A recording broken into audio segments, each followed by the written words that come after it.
I'm Larry Menti. Coming up next on Jersey Matters, meet the only candidate for governor in New Jersey right now. He is an outsider. He's a businessman. But is he trying to hide part of his resume?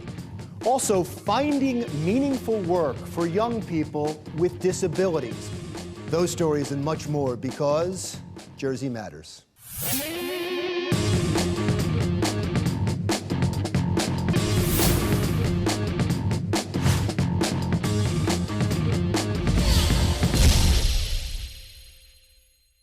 I'm Larry Menti. Welcome to Jersey Matters. The gubernatorial primaries are a little less than a year away, and we already have a candidate. Meet Phil Murphy, who is the Democratic candidate for governor. Thank you so much for coming in. I would assume that you announced so early because you don't have the name recognition of some of the other candidates. Actually, the biggest reason we announced early, it's great to be with you, by the way, is our family, my wife, our 4 kids, and I have stopped talking about if or whether, and it was all about when. And our kids said, you know, Dad, you're out there talking about transparency and you're railing against dark money. Let's live it. That's really the biggest reason we went. There was really no magic to the date. It is also worth noting that if you're not a candidate or you're not a sitting elected official, there's a lot of stuff you can't do. You can't do research, you can't raise money, you can't get an operation up and running. So at a logistical level, it made a lot of sense. But we're very happy we made that call.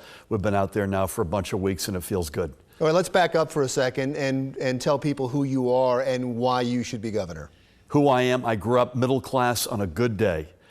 Just outside of Boston, Massachusetts. My wife and I chose Monmouth County, New Jersey, to raise our 4 children. I had a business career. I left that about 13 years ago and got involved in a lot of philanthropic and political and community activities. I chaired the board of 180 Turning Lives Around, a big Monmouth women's shelter, great organization. Started a teen helpline called Second Floor. I'm honored to serve on the national board of the NAACP. I became the national finance chair for the Democratic National Committee and then served proudly my country and Barack Obama as the U.S. ambassador in Germany.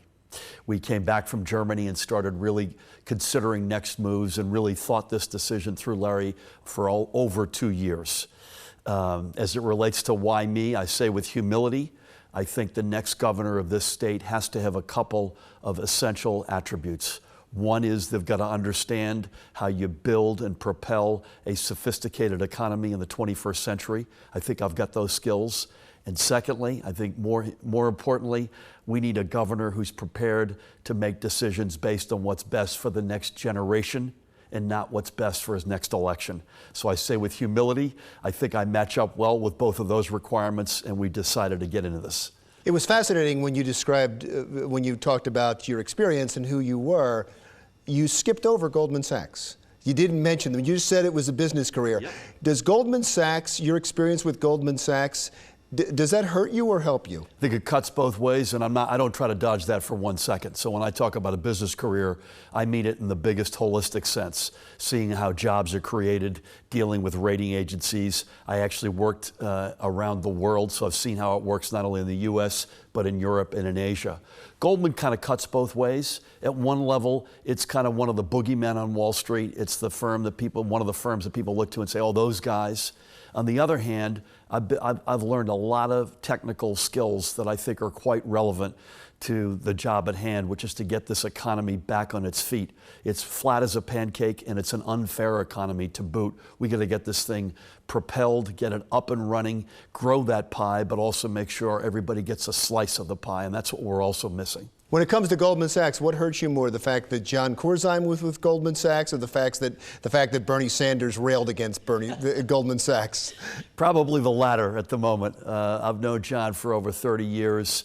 People have different opinions about how he was as a governor. I know what I stand for. I know what my skills are. And I know where the relevance is to the future of this state and to its people, in particular to its middle class. I'd probably give a little bit of a tilt toward Bernie throwing a little bit of gasoline on the fire over the past 6 months. Speaking of Bernie Sanders, I was interested as I was reading about you and some of your proposals that you were going after student loans. That really put part of his campaign on the map. It invigorated young people. Are you stealing a chapter from his book? If anything, he is from my book. We've been talking about affordability of college. We started a nonprofit, we being my wife and I, called New Start New Jersey, which is still very much up and running, now chaired by my wife Tammy. We started that organization, I think, 2 years ago, and one of the first things we did, we talked about college affordability. And we're trying to come up with creative ways that get at this dilemma that we've got. I mean, we've got a bunch of hurdles in the state right now that are holding people back, and in fact, they're slipping. Wages are not right. We're not creating enough good jobs. We're not protecting folks as it relates to sick leave or taking care of their kids so they can work. And a big one is college affordability. A tragedy that unfolds every day in this state and indeed in this country, but certainly in New Jersey, are qualified kids who want to go to college and can't find the means to get there. We've got to break the back of that. You know what people think when they hear something like this. They go, oh, you know, it'd be great to let kids go free to college, or it'd be great to give them a break, or it'd be great to give them more student loans. We don't have the money for that, and New Jersey is suffering right now. What could you do? You know, at one level, we don't have money. At one level, budgets are really thick books with a lot of numbers, and they're sort of abstract. But in fact, budgets scream out, who are you? What do you stand for? What do you prioritize? And if we're not facing up to the challenges we have in funding properly education at all levels, who are we as a state? So I think it's not just a question of do we have enough money or can we find the money? Let's reprioritize what we stand for as a state. I also think we can be creative. You know, some private sector firms are now offering student loan forgiveness as a benefit. I think we should be talking about that all over the state, getting more firms to offer that as a benefit. And by the way, if we can find the money, and we should as a state, saying, listen, Larry, your firm gives you loan forgiveness of $2,000 a year.